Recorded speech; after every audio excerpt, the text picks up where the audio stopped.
L'Égypte antique. On a tous en tête les pyramides, les pharaons, les hiéroglyphes, on a des images plein la tête. Mais si on fermait les yeux une seconde, qu'est-ce qu'on entendrait vraiment?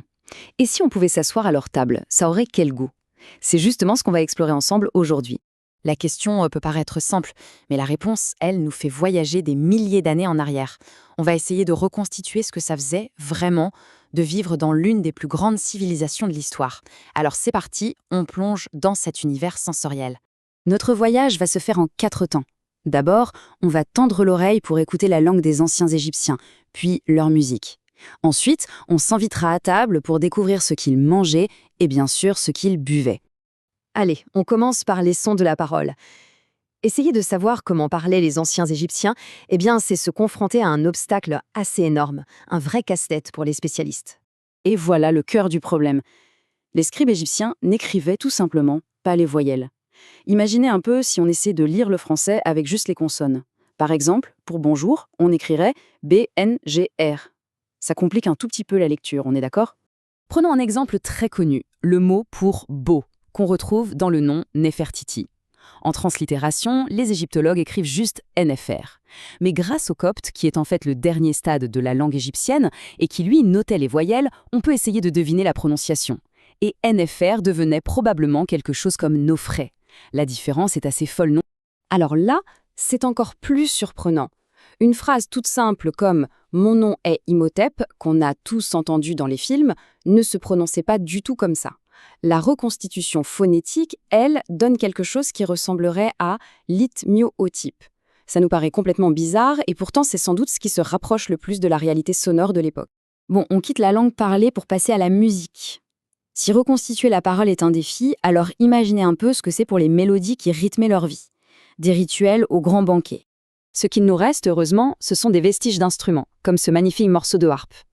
La harpe, qu'ils appelaient benné, était partout. On en jouait pour les dieux dans les temples, mais aussi pour mettre l'ambiance pendant les fêtes. Cet objet, c'est un lien direct, un lien matériel avec les sons de ce lointain passé. Et pour nous aider, il y a une science assez récente et fascinante, l'archéoacoustique. En gros, des chercheurs comme Sybille Émérite vont dans des temples comme celui de Dendara et étudient l'acoustique des lieux. Ils essaient de comprendre comment les sons résonnaient dans ces grands espaces sacrés et comment ça pouvait influencer l'expérience des gens à l'époque. Mais, et ça c'est vraiment le point essentiel, il faut bien avoir en tête qu'aucune partition, aucune forme de notation musicale de l'Égypte antique n'a survécu. Zéro. Donc chaque mélodie reconstituée qu'on peut entendre aujourd'hui, c'est une interprétation, c'est une proposition très savante, basée sur plein d'indices, mais ça reste une proposition. C'est un puzzle passionnant, mais dont il manquera toujours des pièces. Allez, après avoir fait travailler nos oreilles, on va faire travailler nos papilles. Qu'est-ce qu'on mangeait sur les bords du Nil pour construire des pyramides? Regardez-moi la beauté de cette peinture qui vient de la tombe de Nebamoun. Elle dit tout, elle nous montre la richesse incroyable de l'agriculture égyptienne. Grâce aux crues du Nil, qui déposaient un limon super fertile, tout poussait. C'était la base de leur civilisation et bien sûr de leur alimentation. Alors concrètement, on avait quoi dans l'assiette? La base de la base, c'était le pain, avec beaucoup de légumes et de légumineuses comme les fèves ou les lentilles. La volaille comme l'oie ou le canard était assez courante. Par contre, la viande de bœuf, ça c'était un plat de fête, un vrai luxe réservé aux plus riches. Et bien sûr, il y avait du poisson du Nil à foison. Petite anecdote, on a même retrouvé des traces de fromage dans des tombes vieilles de 5000 ans. Maintenant, regardez bien cette scène. Elle est gravée dans la tombe de Ti à Saqqara et elle date d'environ 2500 avant notre ère. On y voit très très clairement des hommes en train de gaver des oies en leur mettant de la nourriture directement dans le gosier. Et oui, ça ne vous rappelle rien? Cette technique, qui servait à rendre le foie des volailles bien gras, est considérée par de nombreux historiens comme l'ancêtre direct de notre foie gras. C'est quand même assez fou de se dire que ce plat de fête trouve ses origines il y a 4500 ans en Égypte. Bon, un bon repas, ça s'accompagne. Alors, pour étancher sa soif, que buvait-on en Égypte? De l'ouvrier des chantiers au pharaon lui-même. En fait, il y avait 2 boissons stars, la bière et le vin. Mais attention, elles ne jouaient pas du tout dans la même catégorie. La bière, la henneket, faite avec de l'orge, c'était la boisson de tout le monde, tous les jours. C'était tellement une base de l'alimentation que ça servait même de salaire aux ouvriers. Le vin, lui, l'irep, c'était le grand luxe, la boisson de l'élite, des cérémonies et des banquets. Mais ce qui est peut-être le plus bluffant, c'est à quel point ils étaient sophistiqués dans leur production de vin. On a retrouvé des jarres avec de véritables étiquettes dessus, très précises.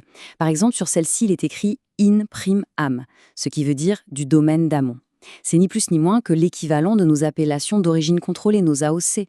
Ils notaient le domaine, le millésime et parfois même le nom du vigneron. Incroyable. Alors, au final, qu'est-ce qu'on retire de ce petit voyage sensoriel au temps des pharaons? Eh bien, que derrière les monuments gigantesques et les trésors en or, s'intéresser au son et au goût, c'est une façon de redonner vie à toute une civilisation. C'est commencer à imaginer le bruit d'un marché au Caire il y a 3000 ans, c'est entendre le son si particulier de leur langue, c'est sentir l'odeur du pain qui sort du four, c'est goûter le vin d'un banquet. Bref, c'est juste se rapprocher de leur humanité.